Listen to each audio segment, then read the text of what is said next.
ఆశీర్వదించమ్మా. దేనికి? మొట్టమొదటి కేసులో హాజరవబోతున్నా. అందులో గెలవాలని ఆశీర్వదించు. ఈ కేసులో నువ్వు వాదించొద్దు. ఏ నీ మొగుడికి శిక్ష వేయిస్తానని భయమా?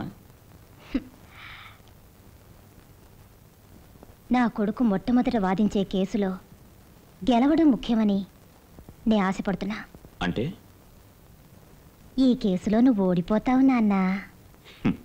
గెలుస్తానా లేదా అని త్వరలోనే వింటావు. న్యాయం ధర్మం ఆయన పక్కనున్నంత వరకు నువ్వే కాదు, నీకంటే కొమ్ములు మొలిచిన వాళ్ళు వచ్చినా ఆయన ఏమీ చేయలేరు. నీకు దమ్ముంటే చూడు పో.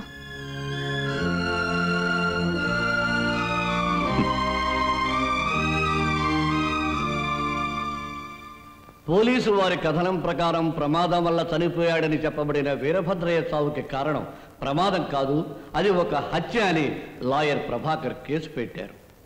ఈ కేసులో ఉన్న విశేషం ఏమిటంటే హత్య చేసిన వ్యక్తి తన తండ్రి అన్నగారే అని కొడుకే తండ్రి మీద కేసు పెట్టాడు. ఇది ఒక అపూర్వమైన సంఘటన అయినప్పటికీ తాను ఆరోపించిన నేరాన్ని సందేహానికి తావు లేకుండా మిస్టర్ ప్రభాకర్ సరైన ఆధారాలతో నిరూపించాలి. Mister Prabhakar, call your witnesses. Thank you your honour. ఈ హత్యని కళ్ళారా చూసిన రామశర్మని సాక్షిగా విచారించడానికి అనుమతి కోరుతున్నాను. Yes proceed. రామశర్మ, రామశర్మ, రామశర్మ.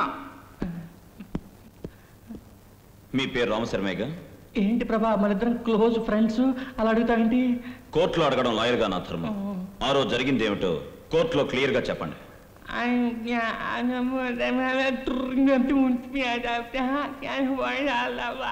జరిగింది భయపడకుండా చెప్పండి.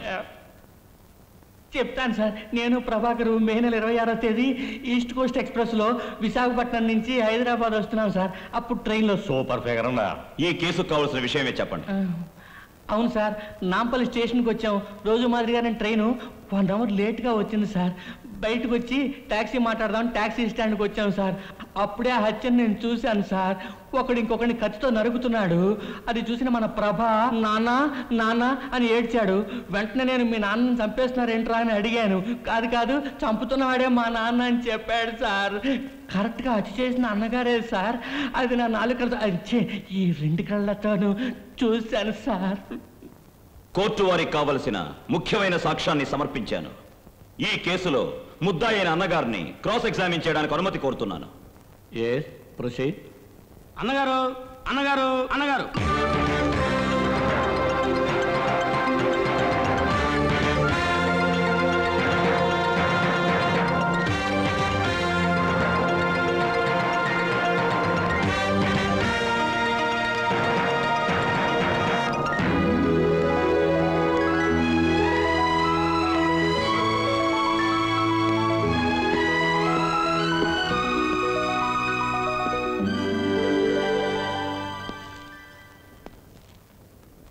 వీరభద్రయ్యని మీరు చంపారా లేదా? ఎందుకు చంపాను అడిగితే బాగుంటుంది. పొలంలో పైరు బాగా పెరగాలంటే అక్కడున్న కలుపు మొక్కలేయడం తప్పు కాదు. ఒకరిని హత్య చేస్తేనే ఒక ఊరు బాగుపడుతుందనుకుంటే వాణ్ణి చంపడం తప్పు కాదు. ఇది నే చెప్పల, ధర్మశాస్త్రాలు చెప్తున్నాయి. దానికి చట్టం ఉంది అంటారు, నే కాదన్ను. చట్టం దాని ధర్మం నెరవేరుస్తుందా? కింద కోర్టులో శిక్షించబడ్డ నేరస్తుడు పై కోర్టులో విడుదలవుతున్నాడు. అదేమిటి? ఒకే చట్టం అనుసరించి కదా 2 తీర్పులు ఇస్తున్నారు. చట్టాల్ని తయారు చేసిన వాళ్ళకంటే ఆ చట్టాల్ని స్వార్థానికి ఉపయోగించుకునే అయోగ్యులు మేధావులు. అబ్జెక్షన్. ఈ కేసుకు సంబంధం లేని విషయాలు మాట్లాడుతున్నారు యువర్ ఆనర్. తొందరపడకండి ప్రభాకర్, నేను అబద్ధం ఆడలేదు.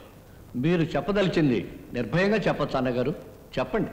ఇక్కడున్న అందరినీ అడుగుతున్నా, మీరుంటున్న ప్రతి వీధిలోనూ ప్రతి ఏరియాలోనూ రౌడీ రాజ్యం కొనసాగుతుందా లేదా? ఆ సంగతి పోలీసులకు చెప్పడానికి కూడా భయపడుతున్నారా లేదా? మీరు భయపడితే పర్వాలేదు, పోలీసులే భయపడుతున్నారు. దీన్ని అరికట్టాలి.